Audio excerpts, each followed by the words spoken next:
All right, guys. So this week we're going to talk about the internet and social media, which I know is something that you have basically grown up with. It's something that is intuitive to you. So hopefully you'll still learn something about how everything kind of works. But because you know a lot about it, I'm not going to go through too much of the history. But I want to start out with social media because I think that's the biggest thing on the internet today. You're going to read a lot about just the internet itself in the chapter. So I wanted to go over something that would interest you, and that'd be social media. So, as you know, social media is a type of platform where users can connect with each other all over the world, exchange user generated content. Um, it is something that feels like it's been around forever, but it really hasn't. When it comes to research, a lot of communication scholars describe social media as a boundary crossing medium because it's kind of the first medium where you used it for both personal and professional reasons to communicate with others in a public way. So, um, when you think about social media, do you know when the first social media site was launched? And I'm sure a lot of you will probably say, well, was it like Facebook or maybe MySpace if you've been around for a while? But the first actual social media site was established in 1973, if you can believe that. And that was, computers were just really getting established at that point. You had to have a lot of money to have a computer at this point. So it's usually just businesses, but basically in 1973, Talkomatic was the first one, and it was just a multi-user chat room, and it was very simple, nothing complex about it. Then in 1983, we get Bulleton. It's a board system similar to like Reddit, where you could ask a question or talk about different things. In 1997, we get Blogger. Again, kind of like a forum, but you could like use it as a diary or a place to put your thoughts. And from there, we kind of start developing, right? So it started out just as chatting, forum, question asking. And then in 2001, we get Wikipedia. So Wikipedia hasn't been around for a very long time, but as you can see, it's become very vital to our society and finding information. In 2002, we got Friendster. This was kind of the first variation of a Facebook MySpace mashup.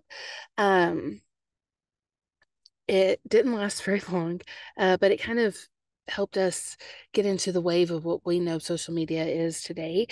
In 2003, MySpace was established and LinkedIn as well. And the first wave of what we call social media really happened between 2003 and 2006. Of course, MySpace was similar to Facebook, except you could personalize your profile a lot more using HTML. You could put music on it. You had a top eight.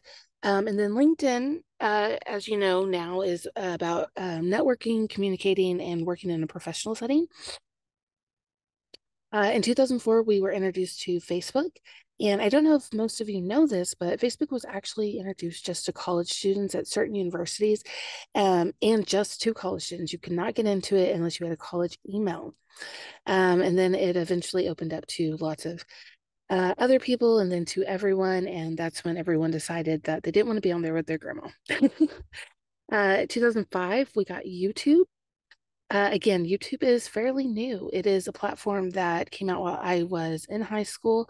Um, and one I wish I would have kept up with. I used to make lots of videos with my friends. And if society hadn't said that you didn't need to have silly videos on the internet, I might be a millionaire today from the wave that YouTubers have gone. But you live and learn, right? Then 2016, we get Twitter. That was a huge step in what was going on because it was like instant messaging, but Facebook mixed together. In 2010, we get the second wave of social media, and this is kind of when iPhones and smartphones in general were becoming more accessible and more people were getting them. So we got Pinterest and Instagram. Instagram was only available to iPhone users when it first came out, so people were very keen to buy an iPhone. And then Pinterest was actually on invite only. You could not access Pinterest unless you were invited, and there were only so many invites, like a month, to get on it. Then in 2011, we get Google Plus. It was basically just used for people in the tech world, did not become very popular. 2012, we got Snapchat and Tinder. Snapchat and Tinder are both widely used today. In 2014, Periscope, which was a live video stream, came about. It was on Twitter, but it was canceled in 2021.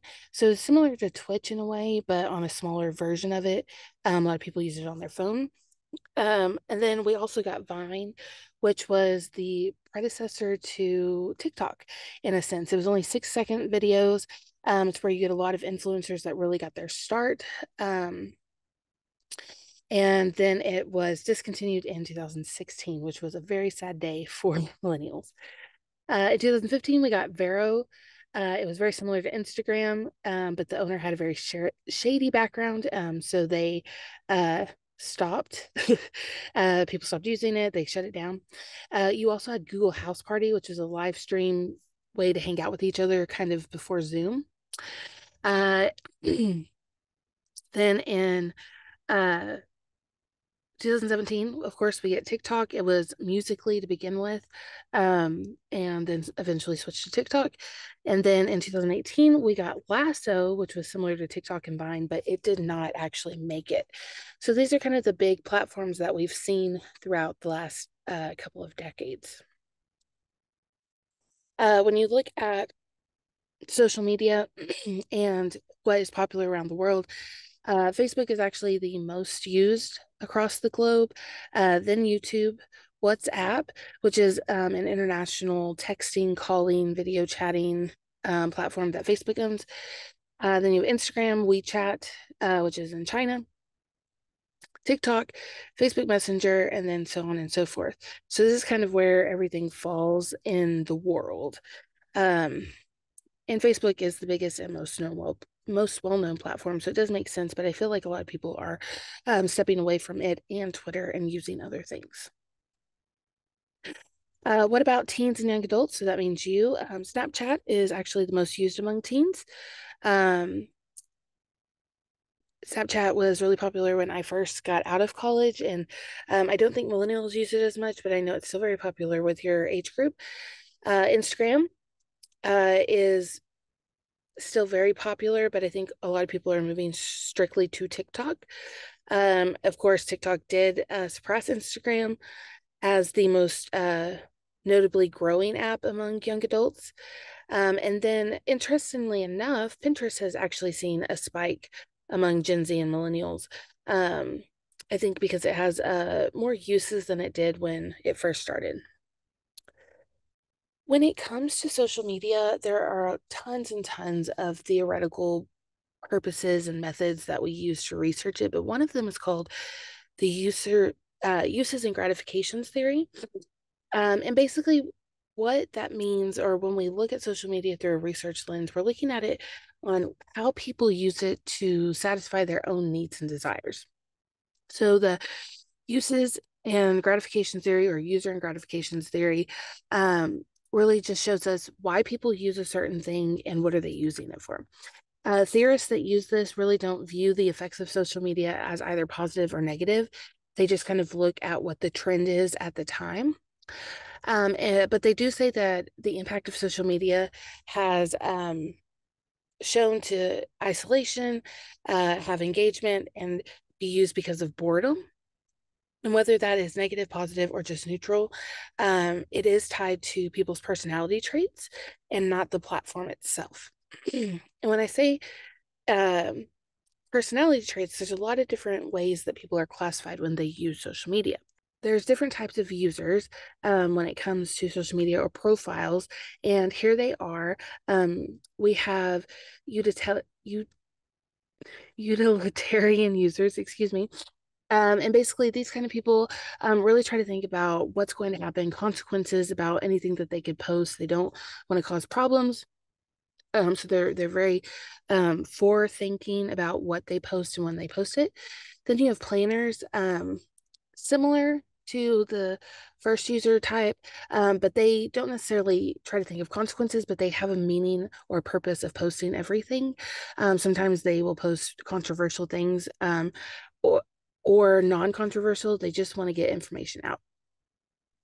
Then you have self-centered users. They really just want to see what other people think about them. These are people that usually post a lot of selfies. You have unworried users. They don't give much thought to what they're doing. They just want to interact with social media. They're a lot of the mindless scrollers. You have sharing users who share all of their information across all social media sites. They want people to know anything and everything about them. And then you have protective users who are very cautious about what they put on there. They're cautious about their privacy, and violating others. So you have different types of people and how they use social media. And that doesn't mean that you're just one or the other, but you can have different types of user profiles depending on what you're posting and where you're posting. So we've talked about kind of where social media started, how we use it, and the different types of users, but why do we use it? Well, one, we use it for interpersonal communication to stay in touch with family members, friends, to check out a blind date on Facebook, or as I like to say, we are our own FBI network. And then just to kind of connect with people for future opportunities. We also use it for organizational communication. This is where you're connecting with pages and shops and businesses, maybe to get updates about what's going on for sales or coupons. And then you can also interact with coworkers about work things, and not personal things. We also have public relations and crisis communication. This is a really big deal for companies to disseminate information out to the public if there is a crisis or something good is going on as well. Twitter was really used for this throughout the last couple of years. We also have journalism and news reporting. So there's been a huge shift, as we talked about convergence, about journalism and news turning to social media to get information out quickly. We have political communication. So whether it is a politician or somebody talking about a politician, YouTube has been a great way for people to go and give their thoughts on what's going on. And then social media has been a platform for politicians to use to connect with people in good and bad ways, as we've seen. We also have it for health communication. So people are blogging. They can ask for help about medical conditions. We also have telemed. And so there's lots of great ways that health communication is being used through social media. And then we have global communication. So not only are we using it to talk to people across the world, but to connect corporations, to connect organizations, and look at different policies and practices. And it just helps us to maintain an understanding of what's going on around the world. So this is slightly dated, but still very relevant. I just haven't gotten the newest update yet. But this is the favorite social platforms by age and gender. Male and female liked WhatsApp. When it came to being, middle-aged, Facebook was for the older generations, and so forth and so what, as you can see. I'll let you read through that.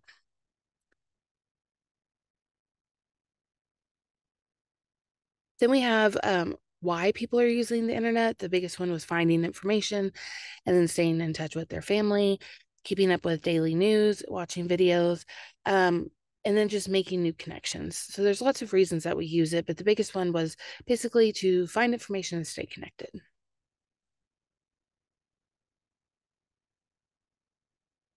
When we look at use by generation, compared to a year ago, there's been a slight increase in the use of social media, which makes sense. We use it for more things every day. Gen Z, of course, is at the top of the user board, with millennials right behind them, then Gen Z, and then baby boomers. When we look at social media use 3 years from now, we're going to see a 34% increase compared to the 54 we saw from a year ago. And Gen Z and millennials are still going to be the ones that use it the most or predicted to be the most to use it. When it comes to how we use the internet around the world and social media, there's about 7.89 billion users across the globe.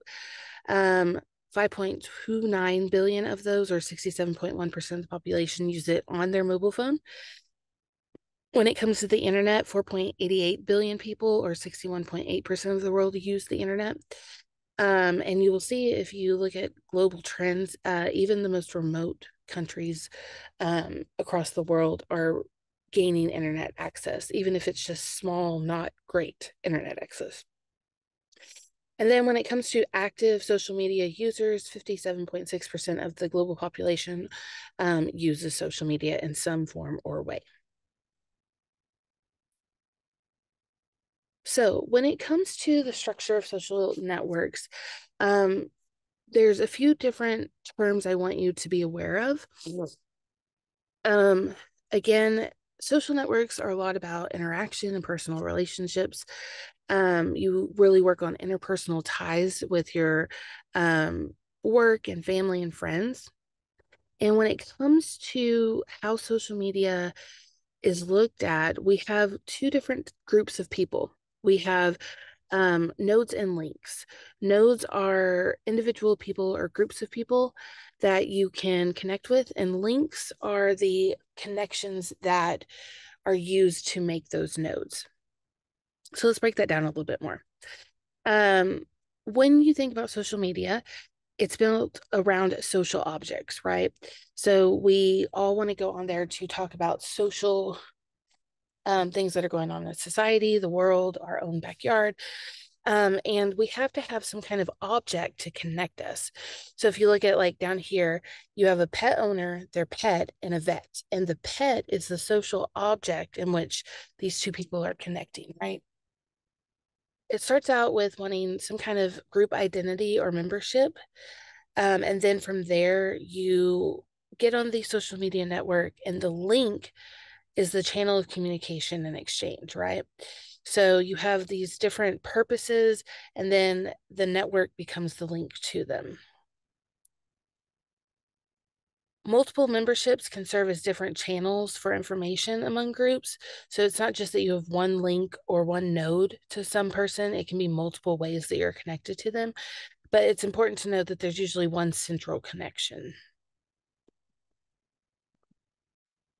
You also have what we call social capital, and how it works with social media is that those that have more social capital or more influence rise to the top of the social media platforms, aka influencers. And those that just casually use it or aren't using it for networking or monetary reasons fall into the lower category of social capital. So, social capital can be explained in lots of ways across society, but when we look at social media, it's usually through influencers. The definition of social capital is it's a personal or social gain that you acquire from interactions which are based on normal reciprocity. So basically, the more social you are, the more clout that you can gain, the more influential you become. What does social capital do for us in general? It helps our self-esteem. We become happier. We have dopamine reaches that we hit. And the more that we feel socially accepted on social media, the more our self-esteem goes up. And just the opposite too. If you don't feel like you're connecting with people, your self-esteem can go down. It helps with life satisfaction. If you feel like you're connecting with people, again, you feel more satisfied. And then the opposite as well.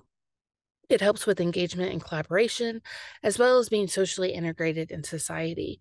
The thing about social media is that it can be very siloed, meaning that you see certain things. Facebook and TikTok and Instagram are very good at just showing you things that you want to see through their algorithms. And so you have to be careful with that when it comes to engagement and social integration. So, as you see, the more you interact with people and gain their trust and their influence, the more you climb that ladder. There are three different types of social capital. The first one is called bridging, then there's bonding, and there's linking.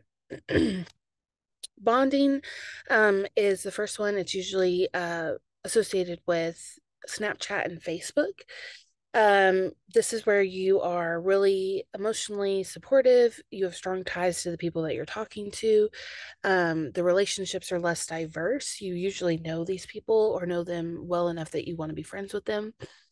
It's built on reciprocity, so like think Snapchat streaks or Facebook likes, and usually it's with family members or dear friends. Then we have bridging. This is usually associated with maybe like Twitter or Instagram. It's a weaker type of tie or relationship, um, but a lot of people use it to pull together for a common cause or influence. There is a lack of trust on these because there's not a lot of emotional bonds or time spent together. This is where you're usually following more influencer type people. And this can be acquaintances, distant relatives, past classmates, that kind of thing. So you want to stay connected or you want to know what's going on, but you don't necessarily have a very emotional connection to these kind of people. And then we have linking. So linking is usually used with like LinkedIn or some kind of professional site. It's basically an extension of bridging capital. Um, there are two kinds of linking relationships. There's vertical and then diverse. So vertical is from like moving up a ladder, and then diverse is moving across a horizon. Um, usually have some kind of sense of awe between the individuals. So maybe you're wanting to follow your professor or your boss or someone that you idolize in an industry. And so that's how you're building those connections. Um, all three of these types of social capital are needed, they just serve different purposes. Social media, one thing that you just want to remember is that social media platforms make weak ties more relevant and can lead to social capital inequalities. Those inequalities just make a hierarchy of things because not everyone is equal to super mega stars. And then you have people that just social climb for different reasons. That's where you get influencers. Now, there are different types of influencers. I didn't know if you knew that. There's nano influencers, they have less than 1,000 followers, micro influencers, influencers that we kind of know in general are 50,000 to 100,000 followers. Macro is 100,000 to a million, and then mega is over 1 million followers. So let's kind of see the difference in between a few of them. Mega influencers, they're usually more famous. That's why they're influential in the first place. I have like the Kardashians on here, but I'm pretty sure like Selena Gomez just passed Kylie Jenner as the most mega influencer, at least on TikTok, I think. The Rock is highly followed, and so is Lady Gaga. They usually have a very diverse audience with different types of interests and wanting to follow them. They don't really have relationships with their followers other than just a mass relationship. They're very distant and they aren't necessarily like experts in the matters that they talk about or tweet about or, get on videos for. They're just kind of this like mega influencer in society, celebrity wise. Then you have macro influencers. They've gained fame through the internet itself, whether that's through vlogging, funny videos, inspiring content. So you have people like the Paul brothers, who became very popular with Vine and YouTube. People either like them or they don't like them. You have Charlie and her sister, um, people like that. Mr. Beast, just kind of people that have gained internet because people find them on a social media app and they like their content, and then from there they grow. Then you have like micro influencers. Sorry, the man in the middle, his name is Michael. But these are people that are focused on very specific niche topics. Um, they are highly engaged with their followers. And they're usually like an expert or a specialist in something. They have very strong relationships with their following. They talk to them a lot. So, like the person on the far right, She is the creator of Go Clean Go, which is Go Clean Co, sorry, which is a cleaning organization in Canada. It was just a home-based operation where she had like 5 employees. Then the lockdown hit and she started sharing cleaning tips and tricks on Instagram, and she just blew up. And so now she's become like an expert in cleaning on social media. This is Michael Does Disney. He is a highly followed person in the Disney, adult Disney area. People follow him because they really like his content. He always talks about what's going on with the Disney parks and the Disney movies. And he's just high energy. And so you have people that are influencers in their own area, and people may not know them, but they are followed by people in those areas highly.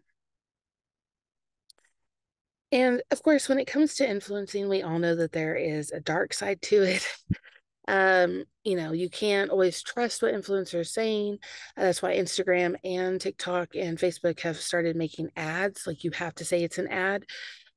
Otherwise, you get, things like skinny tea, or uh, the Kardashians are really well known for this, right? Like, they just are diet people.